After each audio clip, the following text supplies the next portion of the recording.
একটা গর্জন শুনতে পাচ্ছেন? অশান্ত এক গর্জন। কান পেতে শুনুন। ওই যে শোনা যায় অসংখ্য ঘোড়ার খুরের শব্দ, টগবগিয়ে ছুটে আসার গর্জন। সমুদ্রের ঢেউগুলো দেখলে বরাবর আমার তাই মনে হয়। অসংখ্য সাদা ঘোড়া তীব্র গতিতে ছুটে আসছে আমার দিকে। আপনাদেরও কি তাই মনে হয়? সমুদ্র আমার ভীষণ প্রিয়। অনেক ইচ্ছে ছিল সমুদ্রের তীরে বসে ছবি আঁকব। অবশেষে সেই শখটাও পূরণ করে নিলাম। আসসালামু আলাইকুম। হুজরাস কালার প্যালেটে অনেক দিন পর একটা ভিডিও নিয়ে এলাম, আর এই ভিডিওটি খুবই স্পেশাল। একটি শখ পূরণের গল্প। অনেক দিন ধরেই ইচ্ছে ছিল, কিন্তু যতবারই সমুদ্রের কাছে যাওয়া হয় দেখা যায় খুব এক্সাইটেড থাকি, আর খুব দ্রুত প্ল্যানিং করে যাওয়ার কারণে সমস্ত ম্যাটেরিয়ালস নিয়ে যাওয়া হয় না। কিন্তু এবার সবার প্রথম আমি ব্যাকপ্যাক করি আমার এই ম্যাটেরিয়ালসগুলো নিয়ে, যে এই ব্যাগটা সবার আগে রেডি। তারপর রওনা দিই কক্সবাজার, এবং আমাদের ট্যুরের শেষ দিন আমি আমার এই ছবি আঁকার প্ল্যানটা রাখি। তাই সকাল সকাল চলে যাই দরিয়ানগর, হিমছড়ির কিছুটা আগে যে জায়গাটা পড়ে। সাধারণত এই বীচগুলো একটু ফাঁকা থাকে, আর সকালবেলা যাওয়াতে আরও ফাঁকা পেয়েছিলাম। আমি নিয়ে গিয়েছিলাম আমার সমস্ত ম্যাটেরিয়ালসগুলো: gouache colour, water colour, acrylic colour, journal, notebook, canvas, art panel, canvas panel, সব কিছু নিয়ে গিয়েছিলাম। যেটাতে মন চায়, যা মন চায় তাই আঁকবো, সেরকম একটা প্ল্যান ছিল।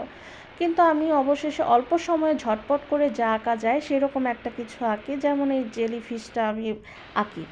আমার একবার মনে হয়েছিল যে স্নেল আঁকি, কিন্তু স্নেলটা আমি অনেকবার এঁকেছি, তাই পরে ভাবলাম যে একটা জেলিফিশ আঁকি, যেটা অল্প সময়ে করা যাবে। আসলে সমুদ্রের পাড়ে বসে গিয়ে আমার অন্য কিছু করতে মন চায় না, শুধু মনে হয় চুপচাপ বসে থাকি, আর কিছু না, শুধু ঢেউগুলো দেখতে থাকি, এরকম একটা ফিল হয়।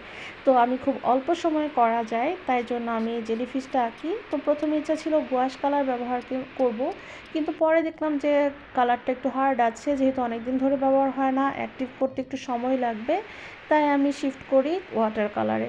এই জন্যই না আমি সমস্ত কিছুই নিয়ে গেছিলাম, যে যেটাতে মন চায়, যা মন চায় আমি সেটাই যেন ব্যবহার করতে পারি, তখন মনে যাতে না হয় এটা কেন আনলাম না, ওটা কেন আনলাম না।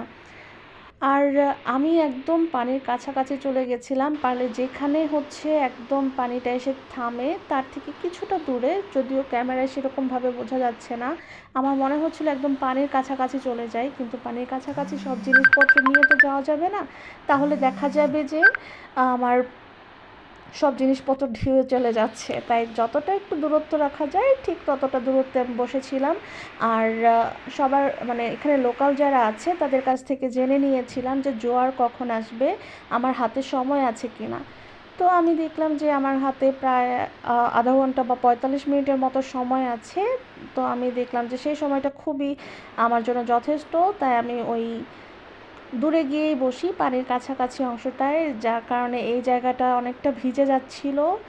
আর আপনারা যারা এই ধরনের কিছু করতে চান তারা একটু দূরের দিকে বসবেন, বা পানির কাছাকাছি বসলে অবশ্যই লোকাল কারো কাছ থেকে জেনে নেবেন জোয়ারের সময়টা, যাতে কোনো অসুবিধা না হয়।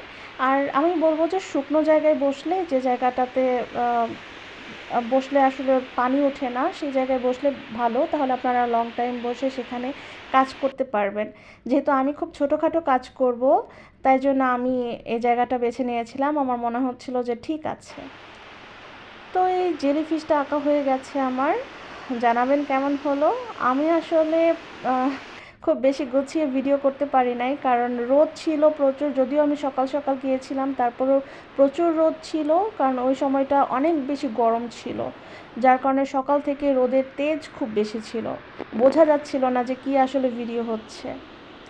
তো এই ছিল।